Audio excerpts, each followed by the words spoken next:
Today from the global lane, Persecutor of Christians and Uyghurs. China prepares for the Winter Olympics. How should the world respond? It is a key and strategic time to pray for our Christian brothers and sisters in China. Red-handed, the fingers of American elites stuck in the communist China cookie jar. They ended up getting very wealthy by doing deals with Beijing.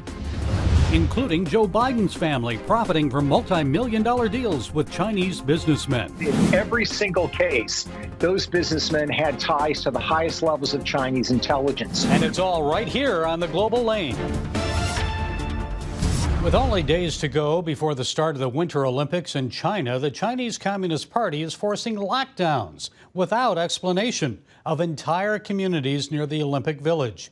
Also, the government is requiring people to be tested for COVID if they've recently purchased cough suppressants or other cold or flu medications. Our next guest has concerns for the Chinese people beyond pre-Olympic COVID lockdowns and testing. Todd Nettleton is Chief of Media Relations at the Voice of the Martyrs. He's also host of VOM Radio and author of the book, When Faith is Forbidden, 40 Days on the Front Lines with Persecuted Christians. So, Todd, I'm assuming for Chinese Christians, there's more to be concerned about than COVID-19 lockdowns and testing prior to the Olympics. So, usually events like this cause authorities to detain Christian leaders to prevent them from making contact with foreigners or causing embarrassment for the government. So, what's the latest? What's happening to Christians in China as the Olympics approaches?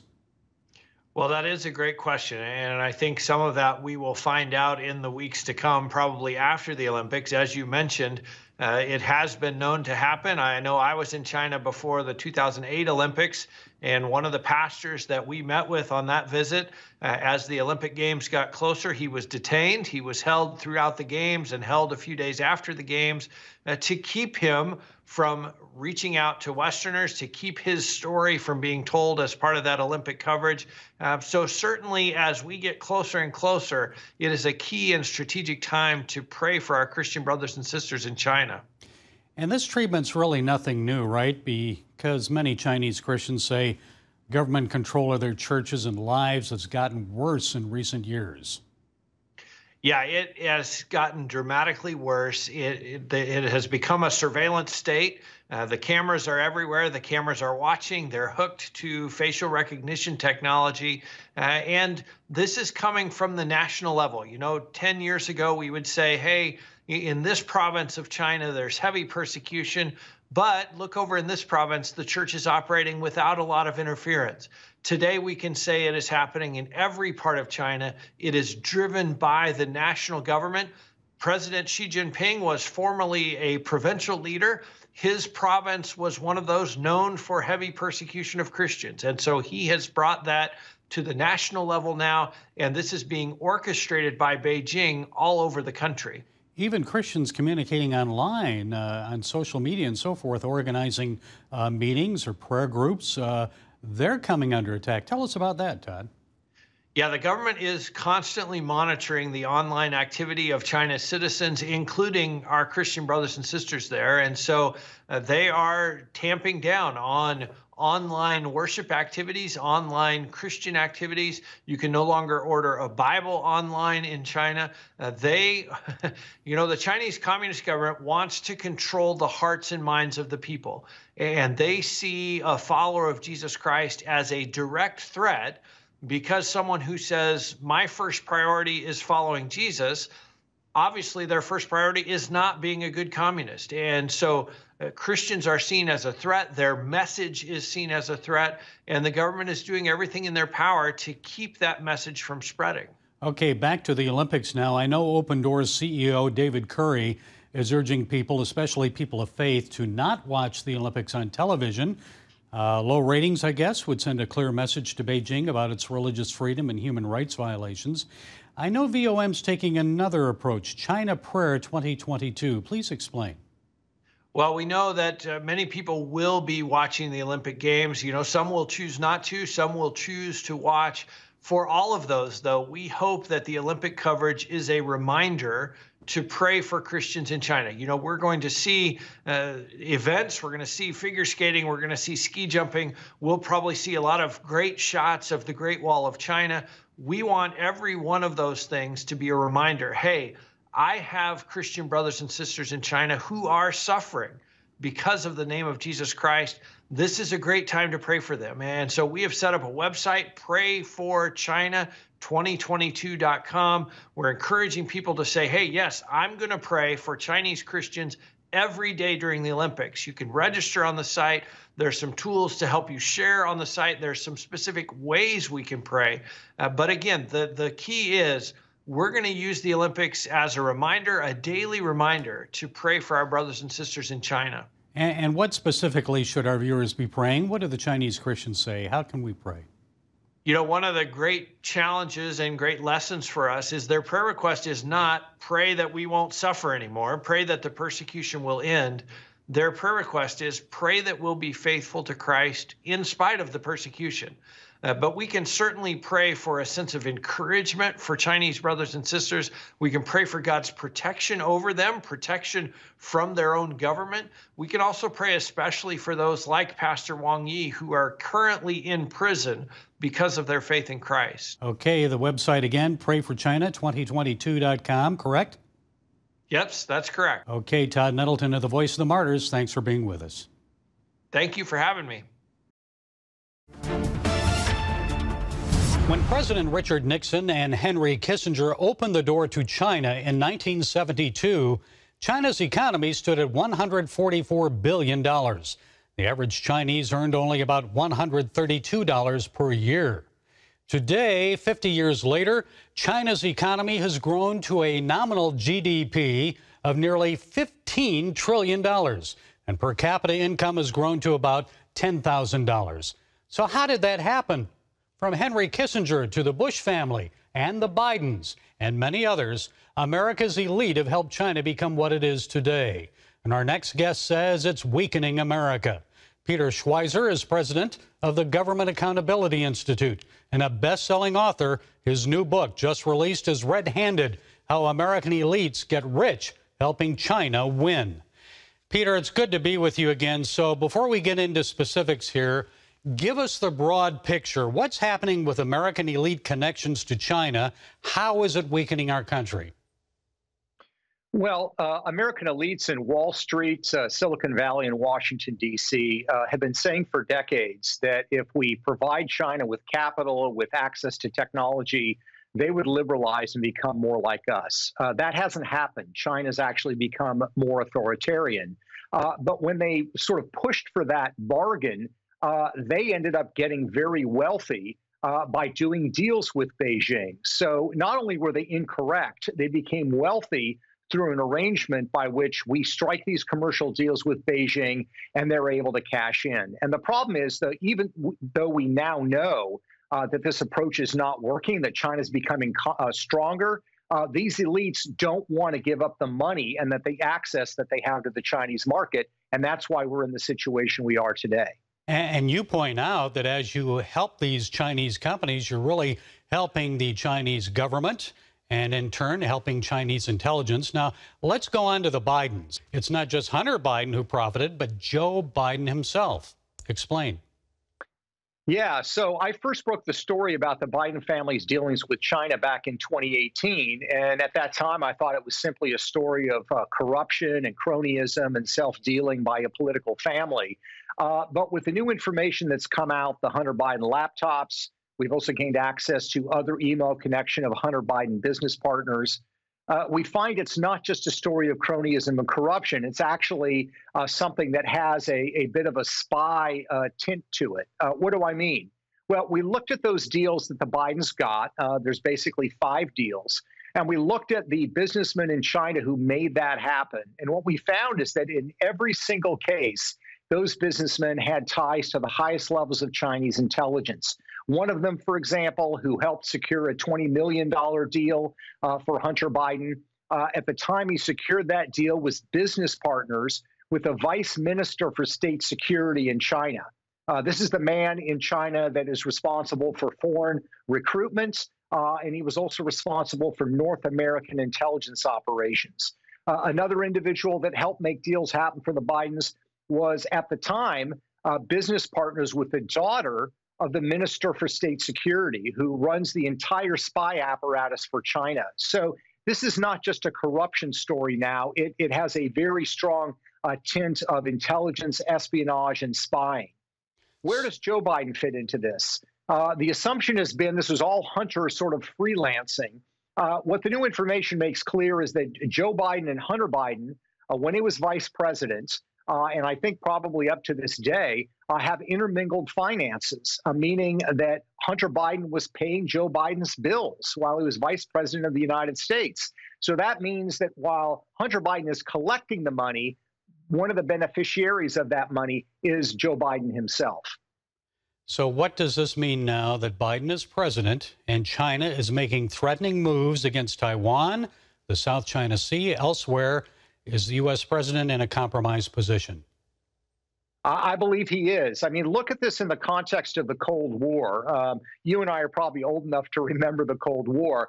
Imagine if a family member of an American president was doing deals with Russian businessmen during the Cold War who were linked to the KGB. That would be setting off alarm bells, and it should. That is precisely the situation we are talking about today, and I cannot for the life of me understand why there would not be an immediate inquiry on Capitol Hill to find out exactly what those ties are, how deep they are, and what it means in the broader context. Well, not to mention Hunter Biden and Ukraine right now with the Russian moves on the border and Biden's response. That would be interesting to look into that, what the Russians may or may not know if there's compromise there. What should be done about all this with China? This is, of course, the President of the United States and his family.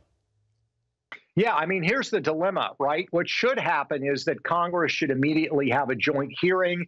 They should use their subpoena power to get to the bottom of this, and our intelligence and law enforcement agencies like the FBI should investigate it.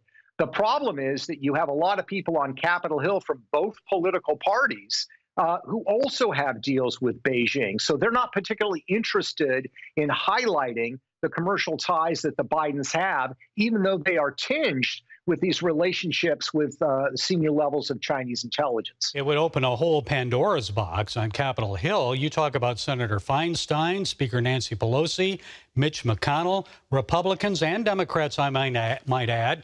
Their family members have business relationships with China. Are the dealings unethical or criminal?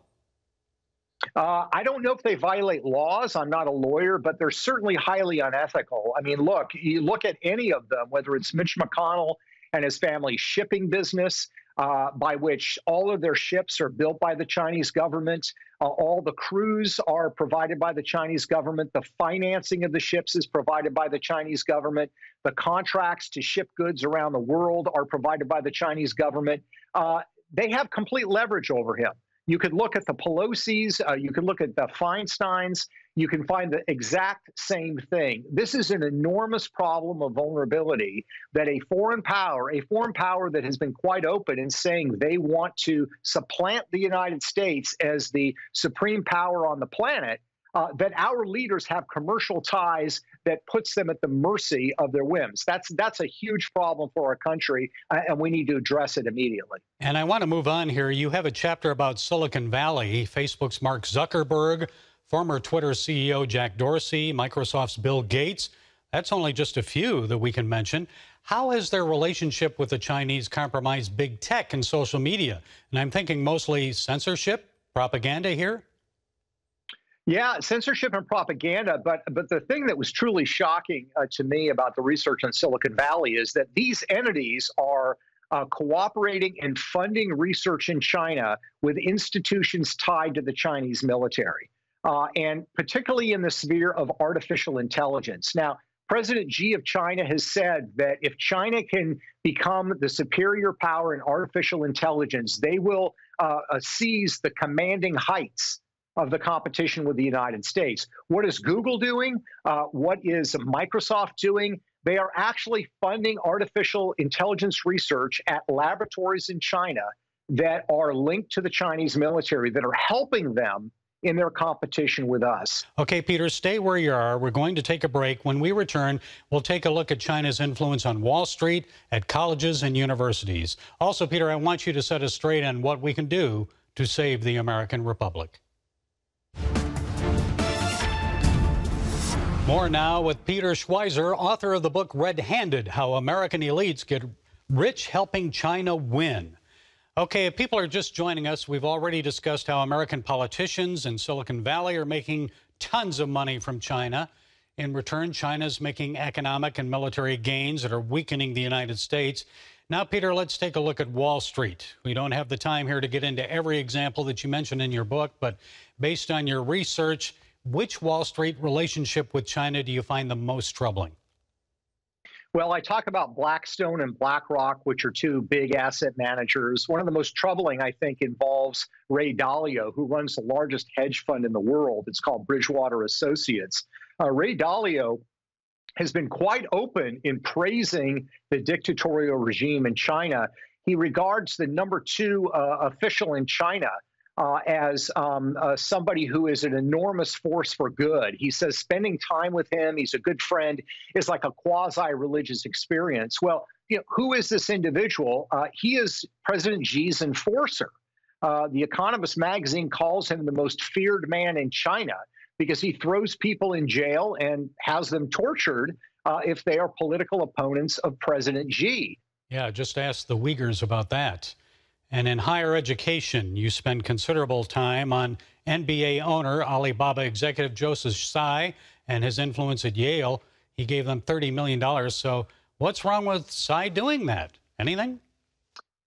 Well, the challenge is that these executives linked to Chinese companies like Joe Tsai try to hide the fact that the money's coming from overseas. They list this as a donation from Tsai's American Foundation, but that American Foundation has no assets according to tax filings. He's really pulling the money from his other foundations overseas. And the reason they try to conceal it is Yale University and other colleges are required to list foreign donations with the U.S. Department of Education.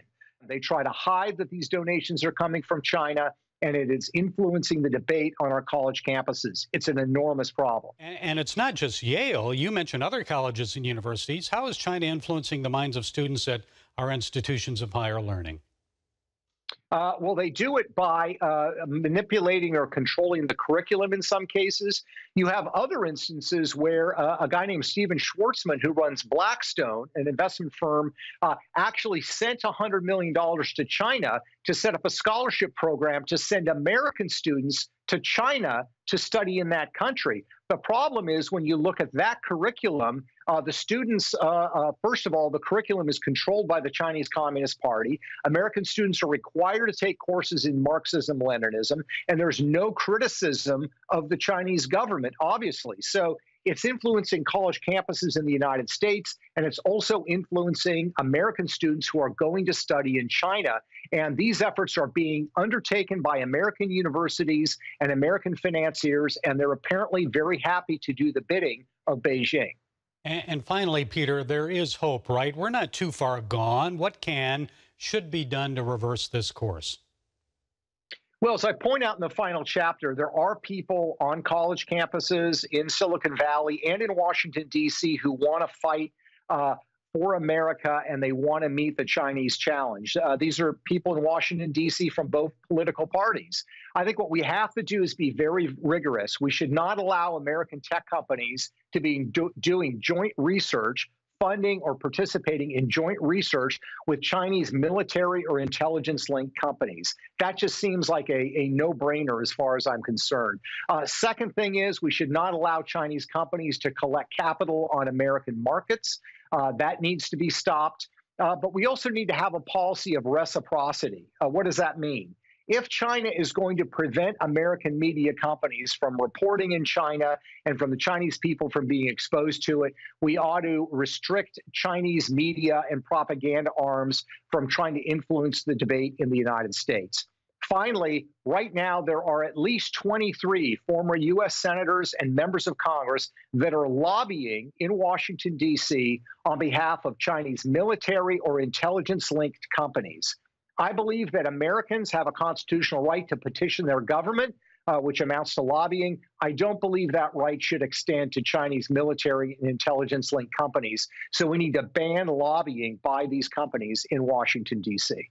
Okay, Peter Schweizer, author of the just-released book, Red-Handed, How American Elites Get Rich Helping China Win. An excellent book, Peter, one of your best. I always appreciate you. Thank you for sharing your time and insights with us. Thanks so much for having me, Gary. I appreciate it. While members of Congress continue to pursue a politically motivated investigation of the events of January 6th, it's time for an investigation into the greater threat posed to the future of this country. I'm talking China and the seduction of American elites in service to the Chinese Communist Party. The CCP is making unprecedented gains against the national security and economic interests of the United States. And America's corporate, political, financial, educational elite are helping them to do it. China is aggressively pursuing world dominance, and America will soon be left in the dust if it does not reverse course. It's all about making money, folks. Lots of it. Did you know that money is mentioned in the Bible more than 800 times?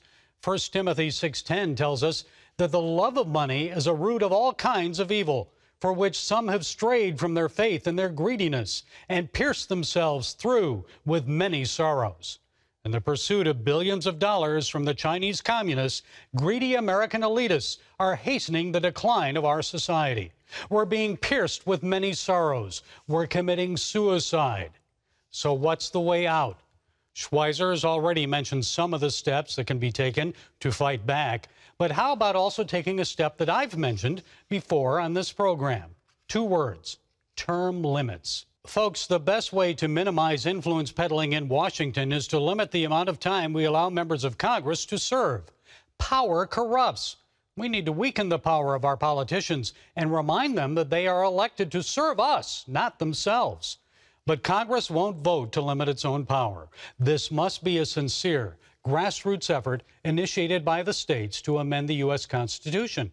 And let's remind America's elite and ourselves that the best way to achieve prosperity is by pursuing God and loving Him more than money. Well, that's it today from the Global Lane. Be sure to follow us on the CBN News and NRB channels, social media, and our broadcast affiliates. And until next time, be blessed.